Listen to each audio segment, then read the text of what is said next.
Howdy gamers, and no, this is not a review of Burnout 3.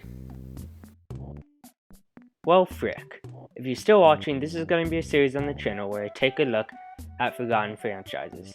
If you're wondering what counts as a forgotten franchise, it's any game that hasn't received a sequel, remaster, or remake in the last 10 years. With that said, the Burnout 2 review is coming. I just didn't have a console to play the game on, so I had to order a copy of the game and a PS2 off of eBay. So as soon as that gets here, I can make the review. But with all that out of the way, let's talk about Startropics. Startropics is a bit of an oddity of a game. For those of you who don't know, Nintendo has a few different in-house development teams, the most famous being Nintendo Entertainment Planning and Development, or EPD. They for the most part make the Zeldas and Mario games, but Startropics was made by the Nintendo Integrated Research and Development team.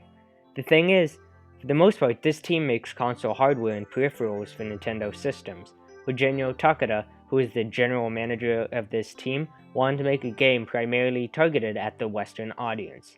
Because Nintendo was a Japanese company, so most of their games at the time were made for the Japanese audience, then localized for other reasons.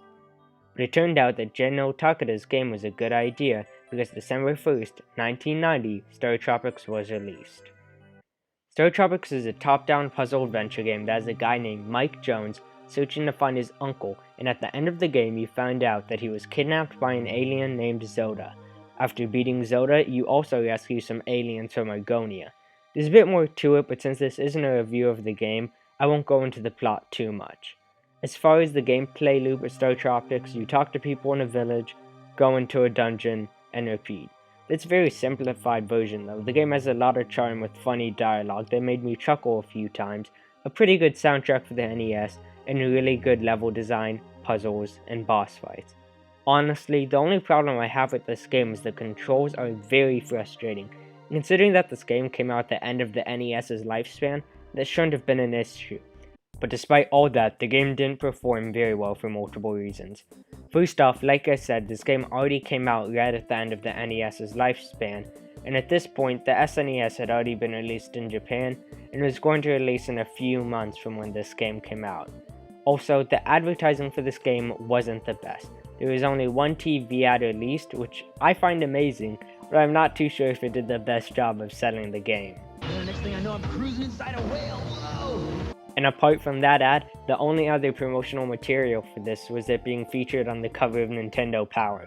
But despite all that, a sequel was still made, and it was called Zoda's Revenge: Startropics 2. Genyo Takeda also directed this game once again, and it was released in 1994. Oh, and I forgot to mention, just like the first game, this game was for the NES. For context, the SNES released in 1991, so this game came out for a system that had been replaced 3 years ago. This was because at the time Nintendo wanted to have both systems going with games released for both. But it didn't really work out, and this was the last game made by Nintendo exclusively for the NES, and overall one of the last games released for this system. The game's plot continues where the first game left off, with Mike having rescued his uncle and receiving a message from Mika, one of the Argonians from the last game. She tells you how to solve a cipher that your uncle found, but after you read the cipher out loud, it teleports you back to the Stone Age where Mike then has to get the Tetrads, which are just Tetris pieces, and in order to get them, he has to travel to different time periods by reading the cipher.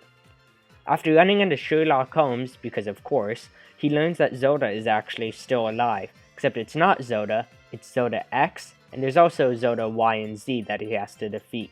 After beating all the Zodas and getting all the Tetrads, the chief of Sea Island puts them together, and out comes the leader of the Argonians. Then, all the Argonians travel back to Argonia to rebuild society.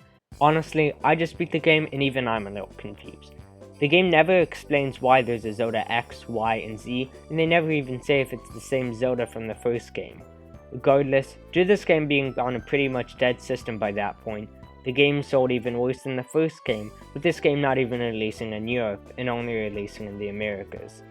Even though the game had a cool concept and in my opinion better controls and a better soundtrack, that's where the Startropics series ends. Nintendo would eventually put the game on Virtual Console, NES Classic Edition, and Nintendo Switch Online, but the series hasn't received a new game in 26 years, so I'd say it's a pretty forgotten franchise. But honestly, I feel like this franchise was just destined to fail. The first game released way too late in the NES's lifespan, which would be fine, but it was a whole new series which I feel hindered its success. And the second game had even more of an unfair advantage, being released on a dead system, so not too many people knew that it even came out. Also, Nintendo already had a top-down adventure franchise at the time, The Legend of Zelda. Nintendo doesn't seem to like to have games that compete with each other. They only have one 3D platformer, one adventure game, one racing game, one shooter, and so forth. Nintendo doesn't really like to have games that compete for the spotlight, so it makes sense that Startropics didn't continue into the N64. Honestly though, I feel like the game would have done great on that system. The second game did add platforming into the Startropics formula, but I guess we'll never get to see how that would have looked in 3D. And on the official Eric Derek Will This Franchise Come Back scale, I give this franchise a no. Personally, I just don't see this franchise making a comeback anytime soon. Jinyo Takeda, who made the first two games, doesn't look at Nintendo anymore, and Sakurai, who brought back the Kid Icarus series, is way too busy working on Fighters Pass 2 for Smash Ultimate. Plus, like I said, Nintendo doesn't really like to have franchises that compete with one another for the spotlight. And finally, not too many people know this game even existed, and if you didn't and have Nintendo Switch Online, I recommend giving the game a try. Personally, it's a lot of fun, and if they were to make a sequel, I think that could be cool to see the game finally in 3D, and since Legend of Zelda is going in a more open world take, it could be a replacement for the older Zeldas just with a bit more of platforming. The sequel could have a new threat attacking Argonia and Mike has to travel there to stop it. The series has gained a cult following over the years, and with the internet, I'm sure that the series could do well if they released a new game. But with all that said, like I said in the last video, I want to give a shout out to a different YouTuber every video so that way you guys have something to do during quarantine. And the YouTuber this time is Nitro Rat. He does videos on forgotten games, and since he really likes Startropics, I figured that it was perfect. But with that all said, stay safe, and I love you guys.